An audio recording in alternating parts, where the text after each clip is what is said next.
Bom, Paulo Pimenta, ministro-chefe da SECOM, que prazer em receber o senhor. E eu estou recebendo uma pauta aqui do João, porque nada aqui é combinado, tudo é feito na hora. Eu caio da cama esse horário, porque tenho insônia, eu vou dormir às 5 da manhã, normalmente às 4, 5 horas da manhã. E quando eu acordo, eu dou uma passada rápida no noticiário e vou falando o que me vem na cabeça. Esse é um programa sem pauta. Aliás, eu acho que os programas deveriam ser assim mesmo, né?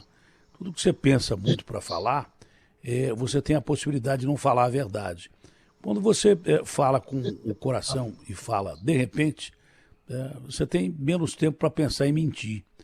Então é o que a gente procura fazer aqui e acredito que tenho certeza que é aquilo que o senhor faz também. Houve críticas à sua pasta de comunicação, críticas injustas, a meu ver, porque era o começo do governo, de um governo que pegava um Brasil completamente diferente daquilo que a gente imagina, governo que vinha de muitas lutas e brigas todo dia. O presidente Bolsonaro é um presidente bélico, tá? Ele brigava com todo mundo, ele brigava com aliados, com inimigos. O Bolsonaro é um sujeito que gosta de criar confusão. Eu não posso falar muito dele porque eu também crio confusão pra caramba. Mas ele gostava de criar confusão. Uma coisa sou eu criar confusão e outra coisa é o presidente do Brasil criar confusão. Era aquilo que um dia o Fernando Henrique me disse, né?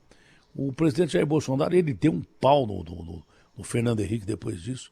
O Fernando Henrique, numa entrevista, também disse assim, Datena, o Bolsonaro precisa aprender a liturgia do cargo. Porque se eu falar bobagem, a repercussão é mínima. Se o presidente da República falar bobagem, o dólar sobe. Ele falou para mim, eu falo qualquer coisa, o dólar sobe. É claro, o senhor é presidente da República. Pô. Então, era muita confusão. Agora, para acertar essa confusão toda, a gente tem um cara que você pode não gostar do cara. Ah, não gosto do Lula, o Lula é comunista, o Lula sei lá o quê. Sei lá o que você pensa do Lula. Eu, particularmente, gosto do presidente Lula.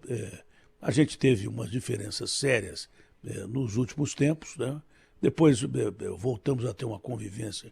Quando ele me convidou para apoiá-lo, eu sempre tive uma convivência boa com o Lula, até que houve uma interrupção por causa de uma bobagem, de uma entrevista, por causa de comunicação, de uma entrevista que ele ia dar para mim e acabou não dando. E são coisas da vida, mas gosto dele, confesso que gosto dele. Bom, mas, ministro, se não está correta a pauta política, você vai comunicar o quê? Num começo de governo que nem o governo sabia o que ia fazer. Você, hoje, com esse sistema injusto que temos no Brasil, e ninguém fala em reforma política, o presidente é refém do Congresso Nacional. Se ele não tiver a maioria do Congresso, ele não governa. Então o Lula estava preocupado em criar as chamadas pontes para governar. Então o que você tem para comunicar no governo que está procurando as pontes? Que agora está encontrando, o governo está encontrando. Por quê? Porque o Lula é um craque. O cara que não gostar do Lula pode não gostar do Lula. Mas não pode dizer que um cara que chega da terceira vez à presidência da República não entende de fazer política. Então agora ele começa a fazer a política cedendo espaço. Muita gente dentro do próprio partido, dentro da esquerda, não concorda com essas alianças com o Centrão, mas no sistema político brasileiro, se você não fizer isso, você não governa.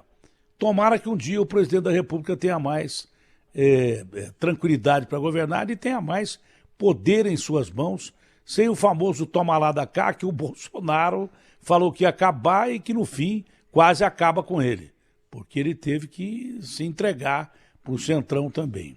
Então, ministro, acho que o seu trabalho começa efetivamente agora, nesse momento das realizações que o Brasil tem que ter, precisa ter, porque as relações políticas são fundamentais para que o Brasil saia da situação que está. É uma crise dentro de uma crise globalizada, que é ainda pior. Bom dia, é um prazer falar com o senhor. Bom dia, Datena. Bom dia, queridos amigos e amigas que nos acompanham. Uma alegria, Datena, poder estar aqui contigo. E com certeza, Datena, o mesmo carinho, o mesmo respeito que tu fiz questão aqui de publicamente falar sobre o presidente Lula é recíproco. Eu sempre que eu falo com ele, né? E a gente conversa a respeito do teu trabalho. Né? As palavras deles todas são de gratidão, de reconhecimento e de admiração. Né? Não é fácil, Datena, cuidar da comunicação do presidente Lula, né? Como tu falou, ele é um craque, né?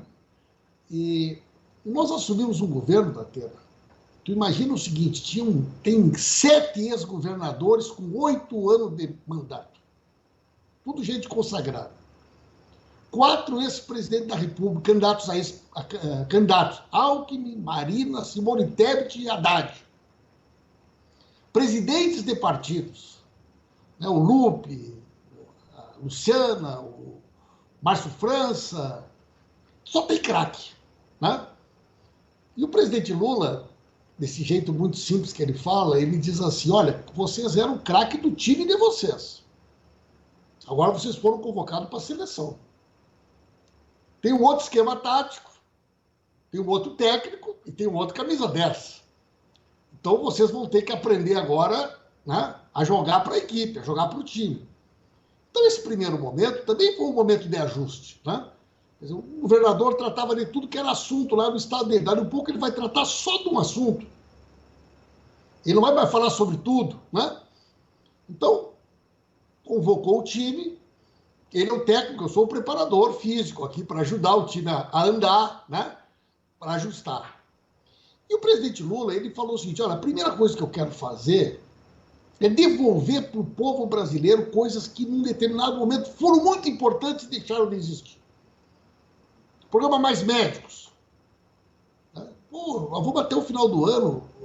Não tem nenhuma cidade do Brasil sem ter médico na tela. 15 mil novos médicos. Principalmente lá no interior. Né? Aí teve o programa Minha Casa Minha Vida. Quase 7 anos sem novos contratos, sem novos projetos de habitação. Tem um programa que eu gosto muito da Atena, e tu vai entender, esse Brasil Sorridente. Quer dizer, um cara como o Lula, que enxerga que o SUS tem que ter dentista da Atena. Imagina um cara lá na periferia, no final de semana, num bairro, não ter dentista. Uma mãe com uma criança chorando, com dor de dente, não tem onde ir. É só quem já passou sobre isso sabe o que é a importância de ter um dentista no SUS. Né? E no primeiro momento, o que a gente fez? A gente devolveu os programas, todos eles. Minha Casa Minha Vida, o Mais Médicos, o Brasil Sorridente. Mas isso aí, a gente anuncia o programa, leva um tempo. Para começar, de novo, o socorro aqui do Lula. O Lula diz assim, é que nem aquele chuveiro elétrico antigo da Terra. Tu liga, tu sabe que vai sair água quente, mas passa um tempo saindo água fria, até começar a funcionar. A gente sabe que vai esquentar. Então, também, esses programas agora estão começando a chegar. O médico está começando a chegar lá na cidade, os primeiros contratos do Minha Casa Minha Vida começam a funcionar, aumentou, né, o desconto do imposto de renda para quem ganha até 2 salários mínimos, já dá uma folguinha melhor para o trabalhador e para a trabalhadora, recupera o salário mínimo. O Bolsa Família da Atena volta a exigir o acompanhamento do boletim do colégio, o cartão de vacina, a mãe volta a ter que fazer o pré-natal, porque isso é mais segurança, qualidade na saúde. Então, eu acho que aos pouquinhos, né, passados esses primeiros 6 meses, a gente começa a colher. Né? Para poder colher, tem que plantar e tem que cuidar. Né? E agora, Datena, essa semana, rapaz, esse programa desenrola a repercussão. 73 milhões de famílias do Brasil, 73 milhões de pessoas negativadas, Datena, ou no Serasa ou no SPC. E nós vamos conseguir limpar o nome de muita gente que vai voltar a ter acesso a crédito, vai poder voltar a comprar, né? Porque o pobre gosta de pagar a conta, Datena. O trabalhador gosta de pagar as contas, é só a gente dar as condições. Então, a gente está muito feliz e muito satisfeito com a repercussão essa semana do Desenrola, viu, Datena? Olha, há muito tempo, ministro, eu venho dizendo que essa lista do Serasa, do SPC, é uma excrescência. Há muito tempo que eu venho batalhando para que algum político tome a providência. Não é de criar o programa Desenrola, é de acabar com essa lista canalha, que é essa lista do Serasa, de proteção ao crédito.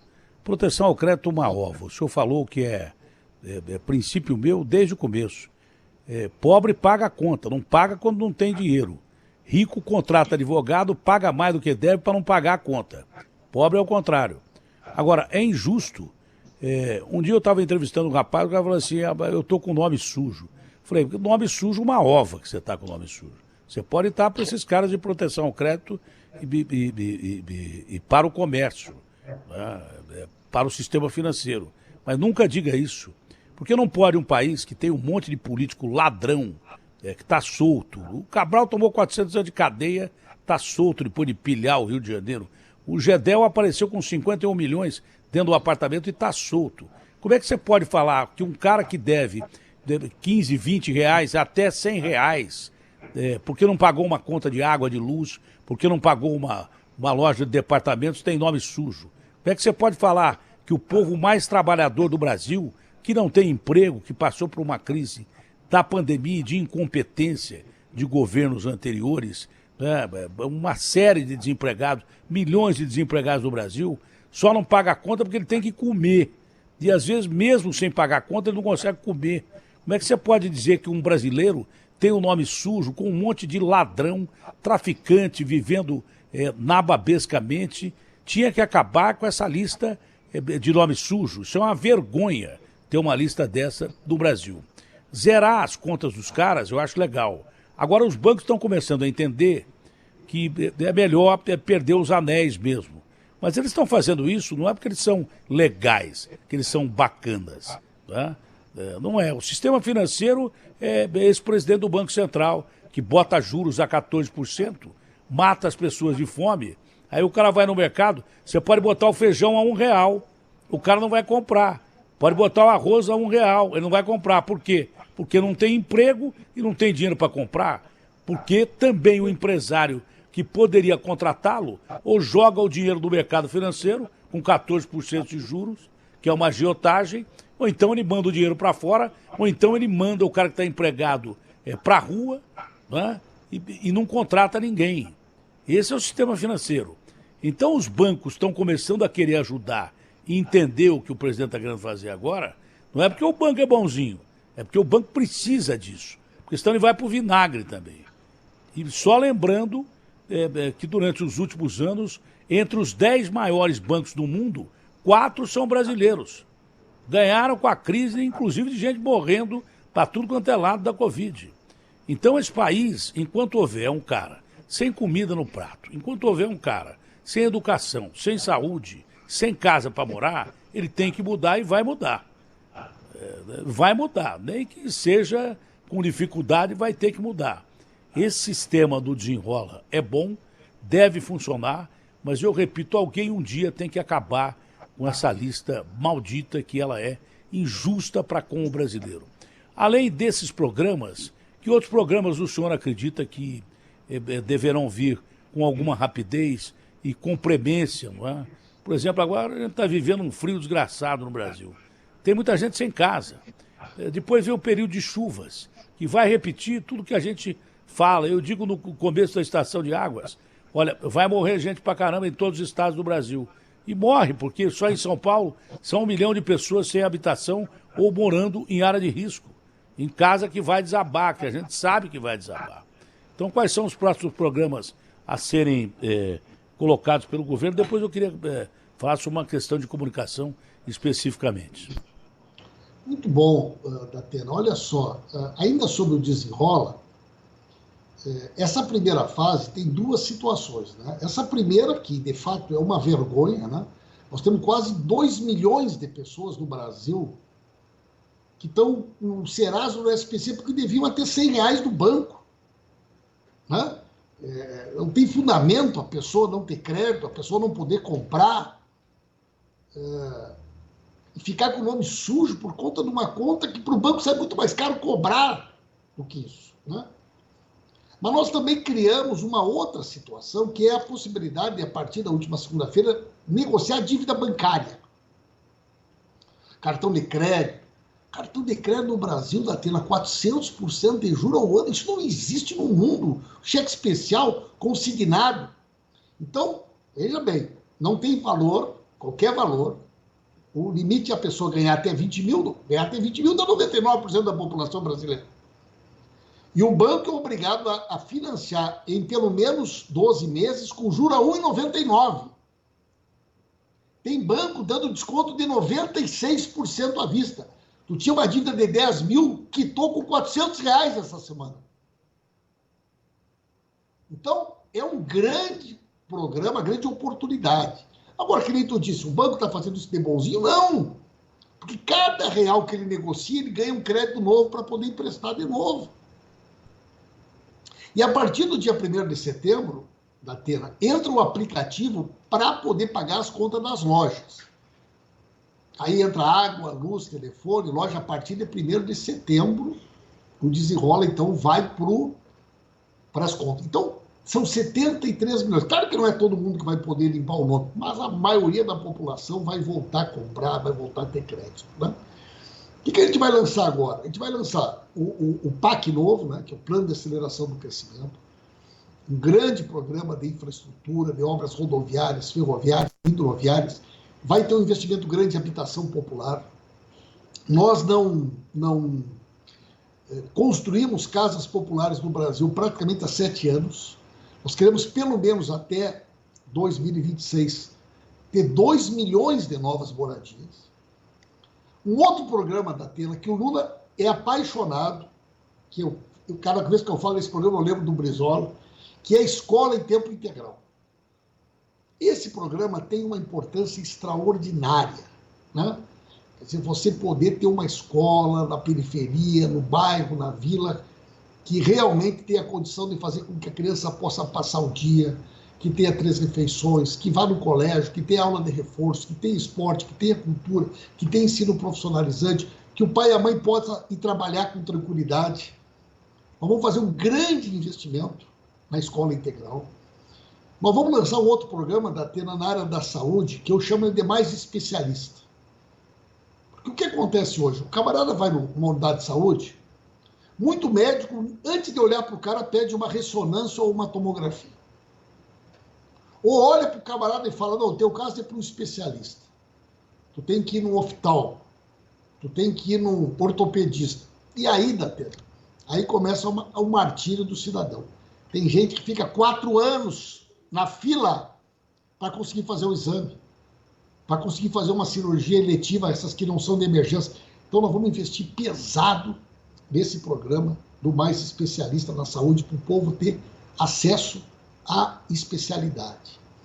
Tem um outro programa que eu gosto muito, Datena, que é um programa que fala muito com o trabalhador, com a trabalhadora. Hoje, a gente olha para o vizinho que tem essas placas de energia solar, que o povo quer ter energia solar em casa, diminui a conta da luz, mas é caro. Nós vamos criar um programa chamado Sol para Todos, né? O Lula já zerou todos os impostos dos componentes e nós vamos criar uma linha de crédito facilitado para o povo poder botar energia solar em casa, Datena. Isso é uma revolução que só o Brasil pode fazer. E nós vamos fazer com que a conta da luz caia lá embaixo, né? E vamos fazer também habitação para o cara que ganha de 3 a 5 e de 5 a 8 salários mínimos, que hoje é um trabalhador, uma trabalhadora que paga aluguel, que não entra naquele critério lá do até um salário mínimo, mas também não tem nenhuma linha de habitação para ele, né? Então vamos jogar pesado na saúde, vamos jogar pesado na educação, na habitação, né? E amanhã, Datena, é uma área que tu acompanha muito, nós vamos lançar o Plano de Segurança Pública do Governo Federal. Vai ser amanhã o lançamento, né? Um conjunto de ações em todas as áreas que envolve controle de fronteira, né, que envolve sistema penitenciário, que envolve investimento nas polícias, que envolve valorização. Então, amanhã é o plano, né, da área da segurança que vai ser apresentado pelo presidente Lula e pelo nosso ministro Flávio Dino da Terra. Esse plano é fundamental, não porque é uma área que eu acompanho. Não vou dizer que gosto, não, porque eu passei grande parte da minha vida como repórter esportivo e narrador esportivo da equipe do Luciano Vale e outras emissoras de televisão, Globo e daí por diante. Minha carreira, a maior parte da minha carreira foi no esporte, não foi em segurança pública. Eu passei a fazer parte de um programa chamado Cidade Alerta, porque um grande amigo, Lafon, ele era o diretor da Record, foi o mesmo que contratou o Ratinho lá, na mesma época que eu fui. Disse para mim, Datena, tem um programa aí chamado Cidade Alerta que você vai ter que apresentar. Vai fazer um teste para ver se tem condição. Eu falei, mas eu não gosto desse negócio de ficar mexendo com esse tipo de programa. Para mim não serve, eu sou do esporte. Ele falou assim, mas você tem uma opção. Eu falei, qual é? Ele falou assim, olha, você vai ser mandado embora porque nós vamos acabar com a equipe de esportes. Não é? Então, a opção é você ser mandado embora. Eu falei assim, então me dá cá uma metralhadora, uma pistola, eu vou lá fazer o teste. Fiz e passei, e aí, muito a contragosto, entrei na área de segurança pública, de cobertura de segurança pública, que por empirismo acabei aprendendo alguma coisa, porque aprendendo muito pouco, na verdade, não é? Mas eu sou um sujeito observador, não sou inteligente, tenho uma média de inteligência, mas eu sou um sujeito observador. Eu fui o primeiro cara a dizer, eu não digo isso com a boca cheia, não, porque eu não queria. Eu queria ter continuado no esporte. A dizer que naquela revolução que houve nas cadeias aqui em São Paulo, os caras iam criar grupos organizados e dali saiu o PCC.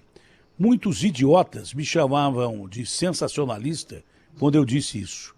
Muitos imbecis me chamaram de sensacionalista quando eu disse que o crime ia crescer de uma maneira tal que a gente não poderia andar na rua, não poderia ficar em casa, que a gente não poderia ir a banco, não poderia ir a cinema, não poderia ter o direito de ir e vir. Idiotas me chamavam de sensacionalistas. Em parte eles tinham razão, porque aconteceu muito pior do que eu imaginava. Então eu errei. A coisa piorou muito daquilo que eu achei que fosse acontecer. Criou-se realmente o crime organizado, mas muito mais organizado do que a gente imagina. Esse é o grande mal do país. Um país que é, com perdão da má palavra, o país mais bonito do mundo. Não tem país como esse. Mas que não atrai turistas da forma que deveria atrair por causa da falta de segurança. Um país em que as pessoas antigamente rezavam para sair de casa e voltar ilesas para casa. Hoje são atacadas no caminho do trabalho, no trabalho, na volta para casa e dentro de casa. Com barbares que você não acredita. Velhinhos de 100 anos mortos e torturados dentro de casa, crianças e pessoas, mulheres, homens atacados todos os dias na rua, criando uma insegurança que ninguém consegue mais enfrentar. Por quê? Porque nós temos hoje a máfia que mais cresce no mundo, o crime organizado que mais cresce no mundo, que é o PCC. E com ele outros, Comando Vermelho e daí por diante, no Brasil inteiro. O grande problema é que o crime está tão organizado, com a desorganização das forças de segurança, ganhando mal, sendo mal geridas, ideias idiotas de gente que quer unificar a polícia, isso não existe, entendeu? Cada polícia tem que ter o seu segmento, tem que ser criada uma polícia internacional na América do Sul. O Brasil não produz um milímetro de pó de cocaína. Quem produz cocaína são os países que estão do nosso lado, das nossas fronteiras. Mas nós somos o maior contrabandista de armas para o nosso território e traficantes de drogas para a Europa, para a Ásia, para a África e para os Estados Unidos. E o pior, deixamos de ser um corredor de drogas para ser o segundo maior consumidor em cocaína e o primeiro em crack. Tudo isso vai desde o grande crime que está preparando, segundo informações que nós tivemos de fontes fidedignas, preparando gente para, estudando em faculdades de direito de primeira qualidade, para entrar no sistema judiciário como juízes, juízas, entrar no sistema policial com concurso para delegados e coisas que tais. Na política, já temos gente que foi financiada e faz parte da política hoje pelo crime organizado, por PCC, por milícias e daí por diante. Isso corrói o Estado de uma maneira tal, vide a Colômbia. O Pablo Escobar chegou a ser parlamentar na Colômbia. Se o Brasil não combater o crime organizado, e com peito aberto e com leis, não é soltando o traficante, que nem o André do Rap, e devolvendo o dinheiro a ele, que você vai dar uma imagem de que está combatendo o crime organizado. Não é pagando quase que 90 mil para um traficante que eu nem tinha ouvido falar, e é um dos maiores traficantes do mundo, um tal de Major Carvalho, foi preso lá na Hungria, que você vai dar exemplo para isso. Não é soltando o criminoso que mata. Prenderam um sujeito ontem, que assaltou um banco anteontem. Ele devia 90 anos de cadeia e recebeu um indulto humanitário com 90 anos de cadeia. Foi colocado na rua, delinquiu de novo, cometeu um crime, progrediu de pena de novo. Estava anteontem armado com 3 fuzis e mais 4 bandidos, escudos balísticos, dando tiro no mercado. De fuzil 556, de carabina 12, progressão de pena.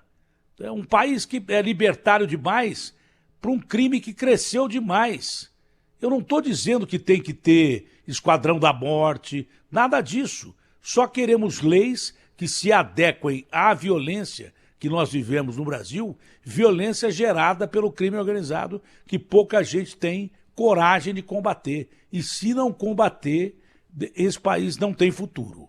Não tem futuro porque você não consegue nem botar o nariz na rua. E ninguém investe num país inseguro. Ninguém vai investir num país inseguro. Então esse programa de segurança, ele tem que ser realmente a joia da coroa, porque pode salvar o nosso país, não só para agora, mas para gerações futuras, e impedir esse crescimento absurdo do crime organizado. Quem combate o crime organizado aqui em São Paulo, o doutor Gaquia, o Márcio Cristino, policiais de primeira categoria, já diz que o PCC é a máfia que mais cresce no mundo. Então, esse sistema de segurança, esse plano de segurança, ele tem que ser quase que perfeito. Perfeito só Deus, mas esse plano tem que ser quase que perfeito, ministro. Atena, eu tenho conversado muito com o presidente Lula sobre isso, e com o ministro Flávio Dino. Ontem eu estive lá conversando com o comandante do Exército, inclusive o general Tomás da Atena. E só a fronteira do Brasil com a Bolívia, só a fronteira do Brasil com a Bolívia é maior do que a fronteira dos Estados Unidos com o México. Só da Bolívia. E olha o que a gente vê aí de notícia, de gente envolvida, né? Então, tu tem razão, em primeiro lugar, que o Brasil não tem matéria-prima para cocaína, não tem grande produção de maconha, não tem esses fuzis, né?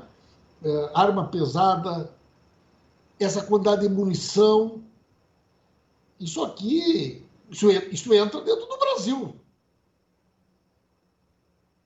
Então, um país que não controla nem as suas fronteiras, o camarada que entra lá pelo Paraguai, pela Bolívia, olha quanta estrada ele roda para chegar até São Paulo, chegar até Rio de Janeiro. Quantas praças de pedágio ele passa. Quantas fiscalizações do ICM, da Receita Federal. Olha a logística. E se o camarada tiver 100 fuzis e tiver uma bala, para ele de pouco adianta. Mas se ele tiver um fuzil e ele tiver munição à vontade, e a munição tem que ter uma logística permanente, né? De fornecimento. Então, em primeiro lugar, nós temos que controlar, não é possível o Brasil ser essa peneira, porque isso dá uma sensação de impunidade, né? Então, eu acho assim que é muito importante a gente ter, né, essa resposta forte. Existe uma expectativa, tem várias coisas que tu falou aqui que eu, né, tenho uma concordância grande. Nós não podemos permitir essa sensação de impunidade, nós não podemos permitir que esse sistema, do jeito que ele funciona hoje, ele simplesmente seja um sistema que alimenta o próprio crime organizado, porque hoje, muitas vezes, é o Estado que está fornecendo a mão de obra para que essas organizações que controlam boa parte dos presídios cresçam e se fortaleçam ainda mais, né? Então, eu estou com uma expectativa positiva. O ministro Flávio Dino tem essa encomenda do presidente Lula, né? E amanhã, então, a gente vai apresentar esse plano que envolve várias áreas. Eu espero que tu possa acompanhar esse anúncio amanhã e debater conosco aí, inclusive, porque tiver coisa que tiver que melhorar, tem que melhorar. Né? Agora, eu acho que o tema da segurança pública hoje é um tema que qualquer governo precisa colocar na sua lista de prioridades, viu, Datena? Olha, já quase que encerrando, o ministro tem uma pauta grande hoje pela frente, tem uma agenda grande pela frente, eu não quero atrapalhar o ministro e nem os meus amigos que são colegas de imprensa da assessoria dele. Mas você tem que saber reconhecer que mesmo você não gostando do contrário, você tem que respeitar o princípio do contrário e reconhecer que o contrário, mesmo sendo contrário a você, tem alguns acertos e forças. Isso chama-se princípio democrático. Isso chama-se princípio democrático. Eu ia chegar lá. Né? Então o Bolsonaro fez muita coisa errada? Fez. Foi negativista, brigou com muita gente e tal. É evidente que fez. Mas ele começou a perceber coisas que antes as pessoas não percebiam. Foi o cara que melhor aproveitou, por exemplo, a rede social. E depois desandou em milícias, em balbúrdias, em fake news, que tem que ser combatidas e está cada vez mais difícil você combater, porque, de repente, tem hoje inteligência artificial que imita a minha voz, imita a minha cara e bota lá, falando como se fosse eu. Então está mais difícil você combater realmente as fake news. Mas essas lives que o Bolsonaro fazia era uma coisa que fora a joia da coroa do governo dele. Falando certo ou errado, ele estava falando para quem ele queria e pessoas que queriam ouvir aquilo que ele estava falando. Né? E com isso quase que nós tivemos um golpe no Brasil. Um só não. O 7 de setembro também muita gente esqueceu. Quase que houve o 7 de setembro. Isso tudo com rede social. Isso tudo espalhado em rede social. Então a rede social tem um lado bom? Tem. Bom pra caramba. Mas precisa ser regulada e bandido que está em rede social tem que ser colocado na cadeia. Né? Esse é o meu ponto de vista. As regulações que nós da imprensa temos, se eu falar uma bobagem aqui, eu respondo por crime. Por crime mesmo, e não só pecuniário, mas crime, de pena a cumprir, entendeu? Rede social tem que ser a mesma coisa. Ela é muito boa, o Gari entende muito mais de limpeza de rua do que eu, do que o senhor. O médico entende muito mais de saúde, o enfermeiro, do que eu, do que o senhor. Advogados entendem mais de direito e assim vai. Né? O povo entende muito mais de povo do que nós entendemos do povo. Então a rede social, ela é fundamental. E é uma sacada genial essa de lives. Né? O Lula voltou a fazer lives, ou começou a fazer lives. Isso tem dado certo pra caramba, isso que ha atingido os mesmos níveis que o Bolsonaro atingia em rede social. Como é que isso está sendo aproveitado? Como é que isso passa a ser implantado de uma forma definitiva na comunicação do presidente? Porque a imprensa é importante, mas é importante o povo ouvir diretamente do seu presidente aquilo que ele pensa, sem que tenha alguém perguntando, ele explanando aquilo que ele pensa, como nós estamos fazendo aqui. Né? Quem é que convenceu o Lula a entrar nessa e a continuar nessa porque deu super certo? Foi o senhor? Muito bem, Datena, o Lula é um grande comunicador, né? Eu acho que o Lula queria mesmo era também trabalhar em rádio, ele adora rádio, e eu acho que ele queria mesmo era trabalhar no esporte, viu, Datena? Porque todos os dias quando eu converso com ele, a primeira coisa que a gente faz é falar sobre futebol e falar sobre esporte, ele acompanha tudo, e acho que o sonho dele era trabalhar. Primeiro era ser jogador de futebol, né? Ele conta uma lorota aí que o dia que ele foi fazer teste no Corinthians, ele só não ganhou a vaga porque o Rivelino fez o teste no mesmo dia do que ele, e aí o Rivelino foi escolhido e ele sobrou, né? Então, mas ele é um apaixonado pelo esporte, pelo futebol, pelo Corinthians. Né? Quem sabe o Rivelino fosse um bom presidente, né? Quem sabe o Rivelino fosse um bom presidente. Ele chegou em casa grande chorando. Riva, meu amigo. E falou para a mãe dele, mãe, perdi a vaga para o tal de Roberto. Ela disse, não te preocupa, meu filho, vai ter que dedicar bastante que o dia tu vai ser presidente. Mas ele gosta muito daquele formato e ele gosta de falar de manhã. O Lula tem história para essas licenças poéticas aí. Nós não Ele, temos cabedal para isso, mas ele tem licença poética para isso. Até ele para dizer gosta, que perdeu a vaga para o Rivelino. ele conta com convicção, ele conta E vai detalhes, que né? é verdade. Eu vou perguntar para o Ele Rivelino isso. E vai que é jogava, verdade. ele disse que ele criou um time chamado Náutico, era o Náutico da Vila Carioca, né? E então ele conta muita história de futebol. Mas ele gosta, viu? E ele gosta do Marcos Uchoa. Então eles batem esse papo às terças-feiras de Genial, manhã. belo menino. Eu trabalhei com ele, ele é contemporâneo meu da Rede Globo. Eu trabalhei com ele durante muito tempo fazendo o Globo Esporte, que o Osmar Santos apresentava. Cobriu, E tem cobriu no quantas YouTube aí Copa várias do Mundo, passagens. O Marcos Uchoa é um Copa do craque. Mundo, Olimpíada. Esse cara conhece jornalismo como poucos, né? Esse aí é do teu time, é time dos craques, né? E o Lula gosta, né? E o Lula gosta muito de entrevista em rádio, muito, né? Ele voltou a fazer muita rádio e eu incentivo muito ele a fazer isso também. Então ele estava em Bruxelas, fez questão de fazer. Outro dia ele foi para o Mercosul, fez lá da Argentina. Então a gente vai manter todas as terças esse espaço. Vamos ampliar ainda mais a cobertura, né, das entrevistas regionais. Isso tem um resultado grande. E o Lula conversa com a imprensa muito, né, Datena? Ele é um cara muito à disposição, muito aberto, né? Não tem esse negócio de combinar entrevista, ele gosta de fazer como a gente está fazendo aqui. Olha, vamos conversar sobre o que quiser e é assim que o rádio funciona, assim que a comunicação funciona. E eu quero te agradecer muito. O Lula é um cara que sabe que a imprensa chapa branca não é imprensa, é relações públicas. O papel da imprensa é cobrar, né? É fiscalizar, é fazer funcionar. A democracia e os governos precisam de uma imprensa vigilante, de uma imprensa firme. Vocês nos ajudam quando muitas vezes botam o dedo na ferida de coisas que a gente não está vendo, né? Então eu quero agradecer muito a ti a oportunidade de estar aqui. Quero me colocar à disposição de vocês, para o que vocês precisarem. O governo está aqui à disposição, os ministros estão orientados a falar, aqui não tem ministro que se esconde. Não vai ser um governo para alimentar o discurso de ódio, da intolerância. Isso é uma coisa que eu disse desde o início. Quem esperava que eu viesse para cá para fazer, né, uma política de alimentar o ódio, né, a intolerância, o ressentimento, bateu na porta errada. O presidente quer fazer um governo de reconstrução. As famílias têm que voltar a passar o Natal junto, poder voltar a conviver. Chega de não poder passar o Dia das Mães em família. Chega de família brigando com família. Chega das pessoas alimentar esse discurso de ódio e de intolerância. Eu acho que o Lula é a pessoa certa para ajudar o Brasil a virar essa página. Esse é o nosso desejo, esse é o nosso compromisso, é para isso que a gente está trabalhando, Datena.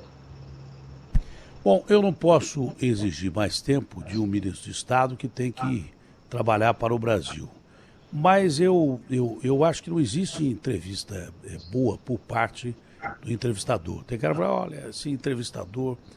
Tirando lá alguns entrevistadores geniais, né, que um deles foi o Jô Soares, que um dia me ligou, falou assim, cara, eu estava ouvindo uma entrevista com o Temer, foi a melhor entrevista que eu ouvi na minha vida. O Jô Soares me ligou, eu estava em Ilhabela, com o presidente da República. E eu comecei a chorar quando o Jô me falou aquilo. Então esse é o concurso, né? Porque para mim foi um dos maiores perguntadores de todos os tempos. Mas a exceção de pessoas geniais mesmo, e são poucas, né? Não tem entrevistador bom. Entrevista boa é quando o entrevistado quer falar. E às vezes ele quer falar em alguma coisa e a gente fica preso à pauta e tira o que o entrevistado quer falar. Então eu perguntaria, para encerrar ao senhor, o que é que o senhor queria falar e não falou hoje e que faltou na entrevista? E viu, Datena, diz que o Henry Kissinger, quando ele chegava na coletiva, ele dizia para a imprensa, quais são as perguntas que vocês têm para mim, as respostas? Ele já chegava na coletiva sabendo o que ele queria falar, né? Mas eu acho que foi sensacional aqui esse nosso bate-papo. Eu acho que a gente conseguiu conversar aí sobre várias coisas que a gente estava querendo falar. Esse tema do Desenrola para nós hoje é um tema importante, né? O presidente chegou ontem, né? Essa viagem a Bruxelas.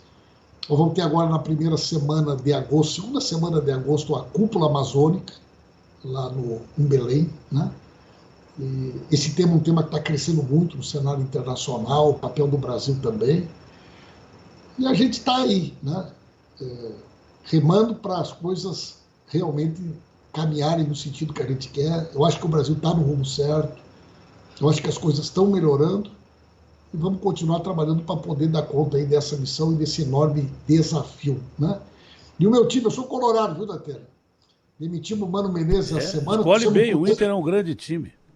Trouxemos o Cudê de volta, né? E temos uma pedreira contra o River Plate. Mandaram o Mano embora com 60% de aproveitamento. Rapaz, foi uma surpresa. Temos um jogo contra o River Plate agora, nas oitavas de final da Libertadores. Jogo duro. O primeiro jogo vai ser lá. O jogo de volta. E estamos aí, né? Acompanhando. Um abraço, Datena. Abraço grande ao senhor, uma alegria sempre falar com o senhor, um cidadão muito simpático e que o poder nunca sobe a cabeça. Isso é típico de gaúcho, né? Isso é Obrigado, típico de gaúcho. O gaúcho tem um poder já nas botas para defender o Brasil, as nossas fronteiras ao sul, com a sua coragem, com a sua dignidade. Eu sempre gostei muito de gaúcho, tive grandes amigos gaúchos, porque são amigos e são leais. É difícil você ter amigo. Amigo você tem de monte, mas leal mesmo é difícil ter. E o gaúcho é amigo. E na hora da dificuldade. É na hora da dificuldade, né? No momento mais difícil. Na hora boa, amigo aparece de montão. Isso, um abraço grande. E na dificuldade, conte com um amigo aqui, hein? Na dificuldade, conte com um amigo aqui. Abraço grande. Fica com Deus. Tchau. Ministro das Comunicações, conversando com a gente, sempre com muito prazer e carinho, uma figura excepcional. Bom, o